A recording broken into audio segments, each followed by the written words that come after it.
Okay. Get my notes. All right, so we do have one person today, so we're going to do introductions first.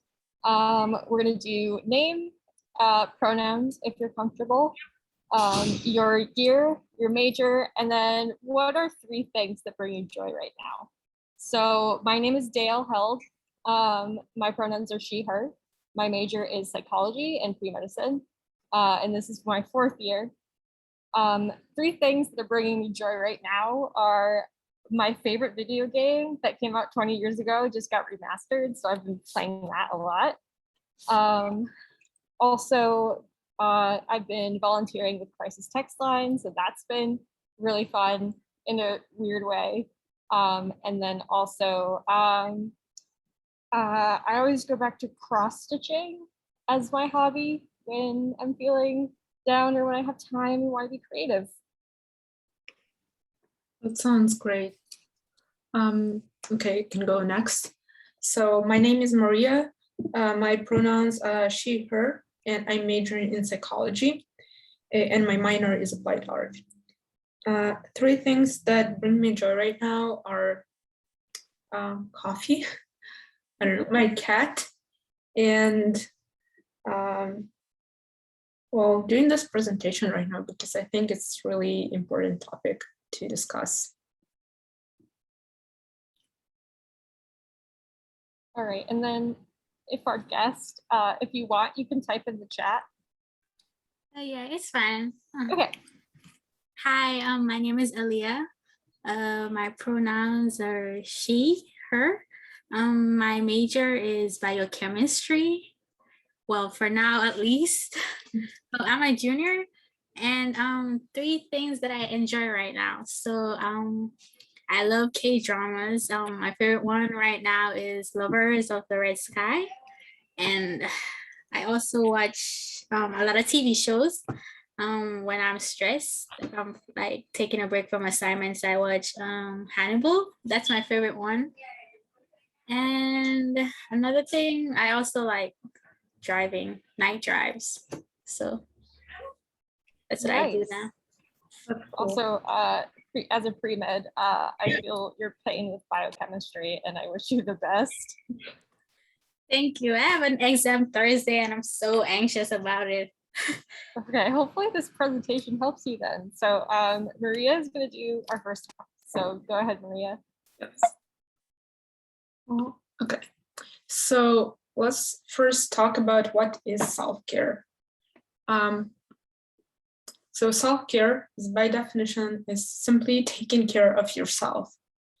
And it's important to remember that self-care is more like a spectrum. So it's not just one thing, activities that you do every day. It can depend on the situation, and it usually vary from person to person and from your situation to situation. Self-care is something that we all practice every day, and it's something that helps us stay healthy, both physically and mentally, and also spiritually. And it is important to become aware of your needs in order to understand what type of self-care you need to practice.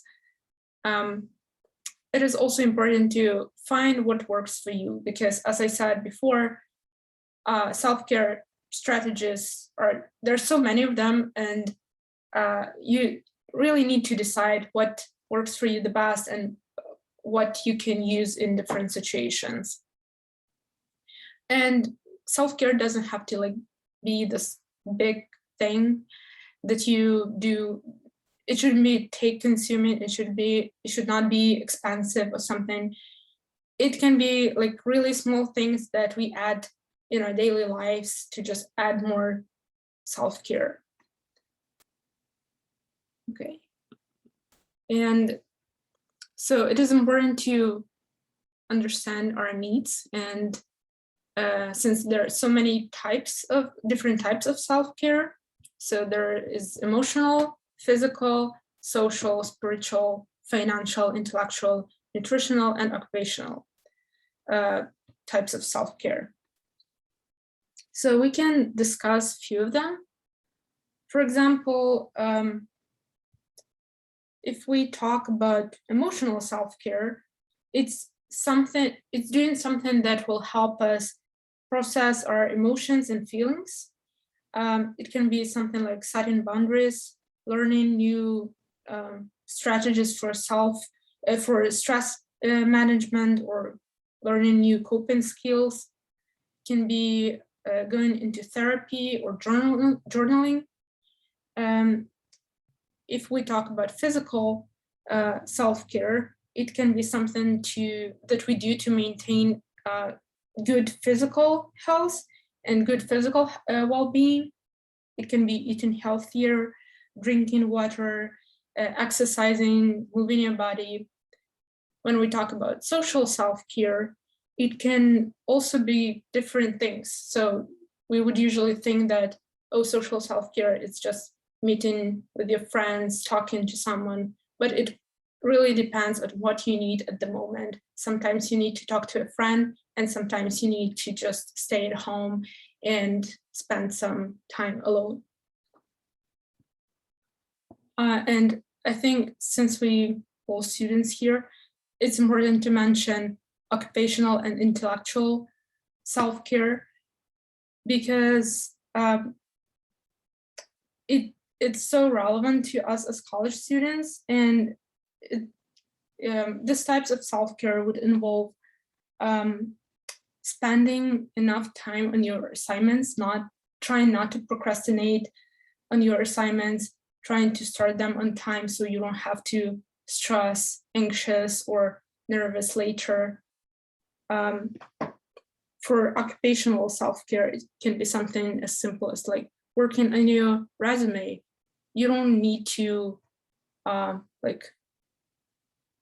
apply for a job for that. You can just like start preparing for that. And I think being at college is really a good time to start thinking about your future career. Okay, and I just want to have a quick question here. Is there anything that you would like to add or ask while we just defining self-care? Did you touch on like nutritional self-care? Mm-hmm. Yeah, so I think that something that, well, it would be something that you do or try to do to maintain your nutritional health. So it might be something like learning about eating healthy food, or I don't know, watching some videos, like educating yourself, and also trying to apply some of those strategies in your daily life. And as I said earlier, self-care, any type of self-care, it should not be something big. You can start small and just move that way. Also, to add, with nutritional self-care, there's two extremes to eating. There's, maybe being super stressed and having no appetite at all and not eating. And then there's trying to cope by eating a whole bunch of food that might end up making you sick, which, we all need to cope in our different ways. But trying to move towards like nutritional wellness and taking care of yourself might be like, trying, if you're not eating enough, budgeting time during the day to eat. And then if you're eating stuff that you probably shouldn't and that's making you sick, taking time to plan out your grocery list, figure out what you want to eat, something that's nutritional, and also like just drinking water. That's a big part of nutrition and keeping yourself well. Yeah, I also have another question. So do you guys also provide like resources for like if I want help, like say with financial like self-care, maybe like speak to do you guys like provide resources, like speaking to somebody about that, or no? We will talk about resources at the end of the video, at the end of the presentation. But regarding like financial thing, I think you can discuss some of those things with financial aid office. Maybe they can provide some help. Yeah, no, it's not that specifically. I just talking like resources in general for. I can answer that a little bit. So we do list like CAPS as a resource, and Okay. mostly just because CAPS will be able to get you in touch with what resource you need. So for Okay. instance, for financial, if you have certain requirements, you might be eligible to be part of student support services, and student support services does a lot of financial counseling. And if you don't qualify for that, then career services sometimes has financial workshops and stuff like that, things to do with budgeting. And then also like YouTube and TikTok are now like the biggest things to get like information from just like layman information, other peer information. So those are some of the resources that I don't mention at the end. Okay. Thank you. So why is self-care so important? First, it helps you just distress and kind of get rid of those pressures and stress of everyday life. It also helps you prevent burnout, promote health, and manage illnesses. So it's been found by researchers that doing something for your self-care every day helps for mental health in a way that it reduces anxiety and depression, and it reduces stress, improves concentration, minimizes frustration and anger, and increases happiness and improves energy. It's also been found that it's very beneficial for physical health, since it reduces heart disease and stroke, and like the risk of heart disease, stroke, and cancer. Some of the obstacles to self-care are, well, people often just say that they don't have enough time, so lack of time. And of course, any of those like practices that you do for self-care, they should not be time consuming. It can be something like that takes you 5 minutes, but it can bring you a lot of joy and happiness. So another reason might be financial reasons. So again, it should not cost you anything, or it should not be very expensive. And lastly, lack of energy and motivation. And it's something that is more complex because it might be just like someone can be just tired and they don't want to do anything, or they might have an actual like mental illness, and it's really difficult for them to take care of themselves. So again, it should not be something, self-care practices should not be very complicated or big to start with. So it's always good to start with something small that you do every day that brings you joy. Okay. And the next slide, we'll talk about examples of self-care. So, so we have a guest here today. Maybe you can share something that you like to do for self-care.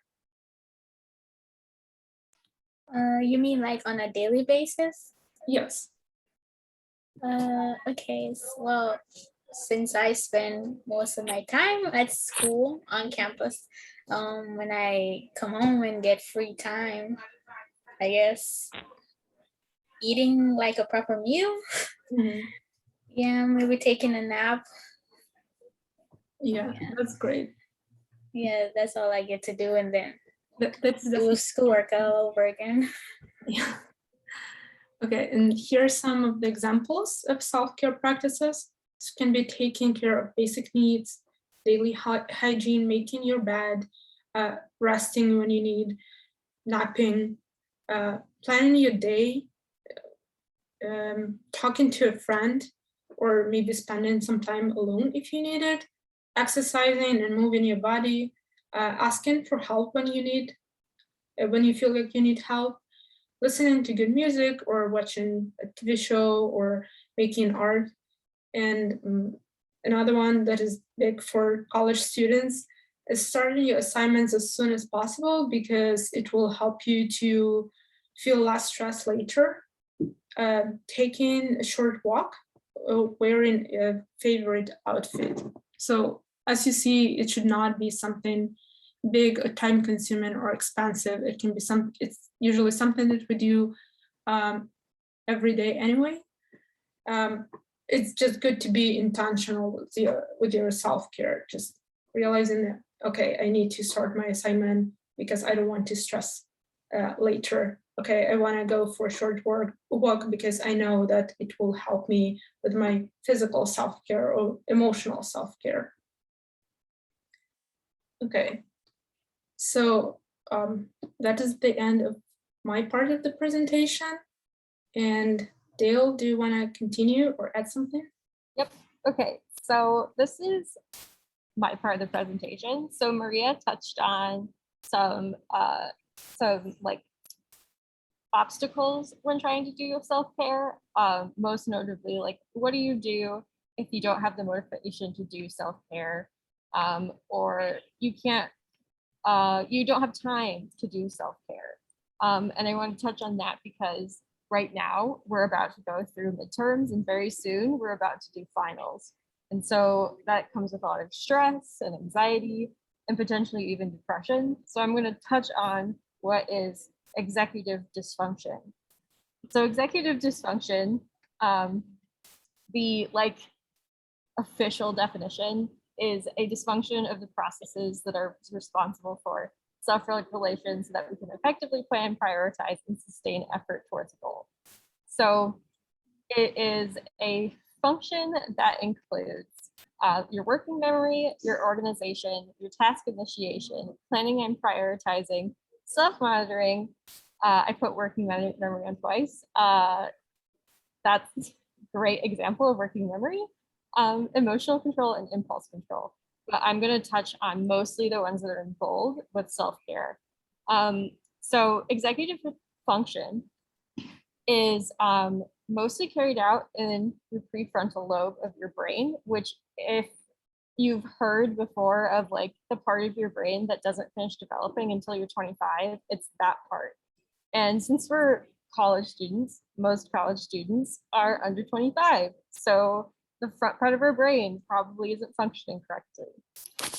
So we might be suffering from executive dysfunction, which can also be found in all of those different things that are on this little image, mainly ADHD, but you don't have to have ADHD to have executive dysfunction, because it also shows up in depression, either chronic or acute depression, so long-term versus short-term, and then pretty much every other mental illness that there is, but also a lot of physical illnesses as well.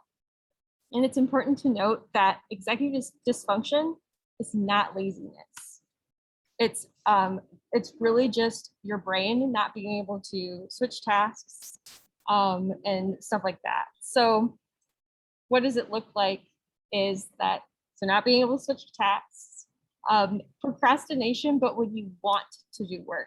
So when you're sitting at home and you're like, oh my gosh, I have so much to do, but I really don't want to, but I know that I need to,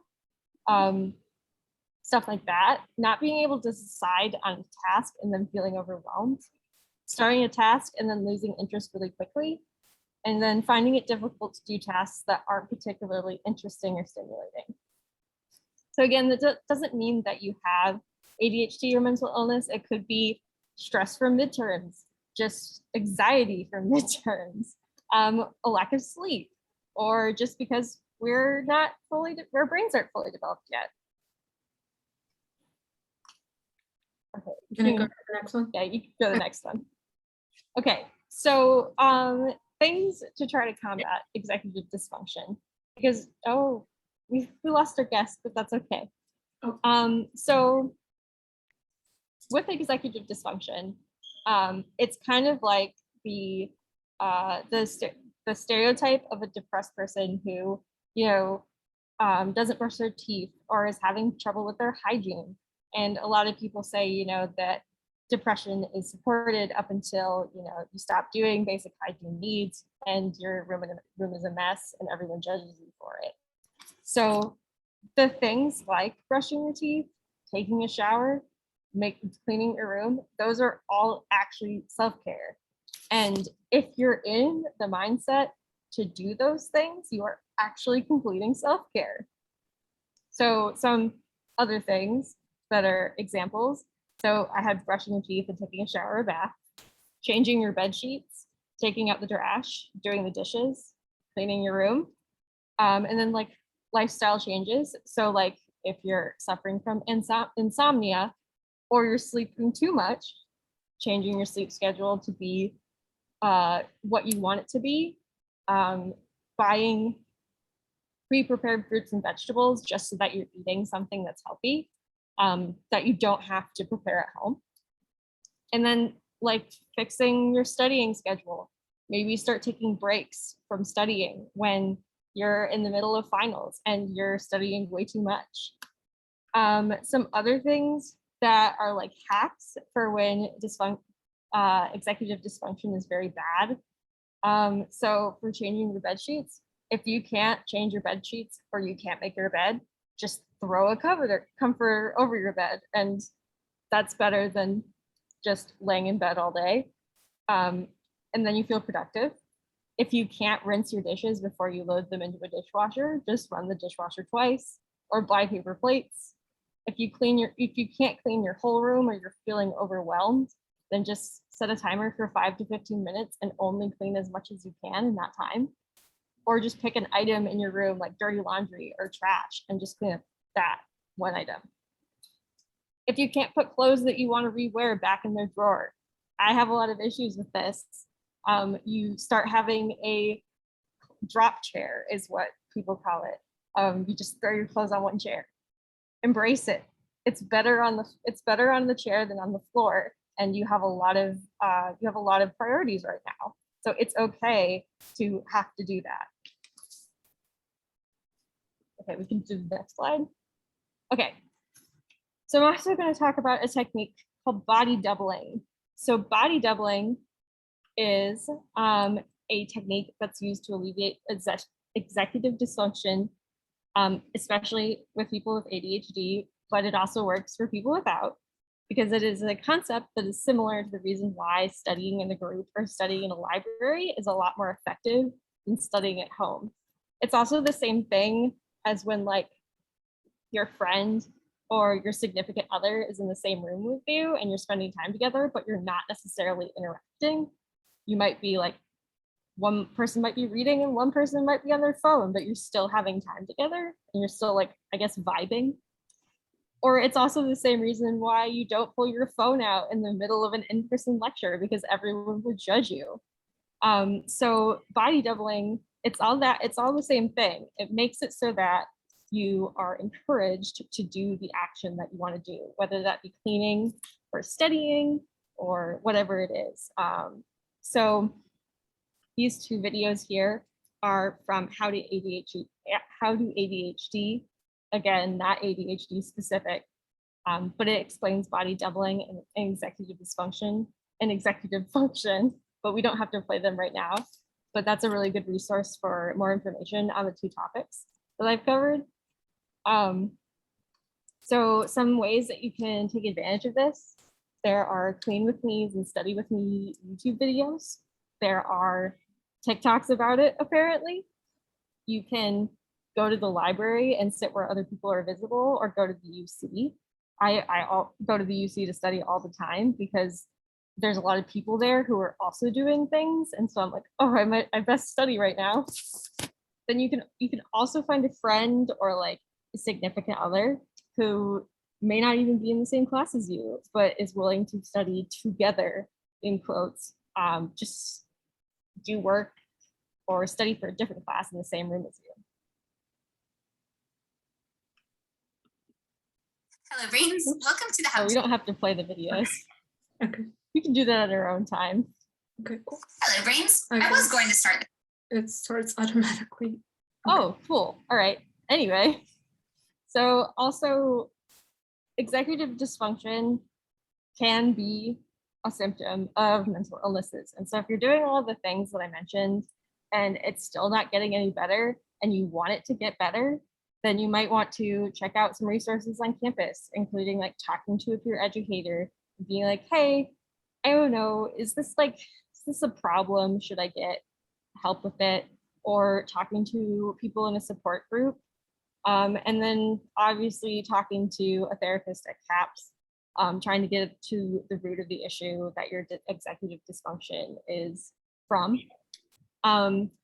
If you're just looking to get involved, maybe looking for like body doubling or just like trying to get out of the house, just attending events, just find an event on Victor's link and just go. Their clubs are always happy to have you. And it's not weird for you to just like show up one day and then like never show up again. They're not gonna know, I promise. Okay, so this is the end of the presentation for today.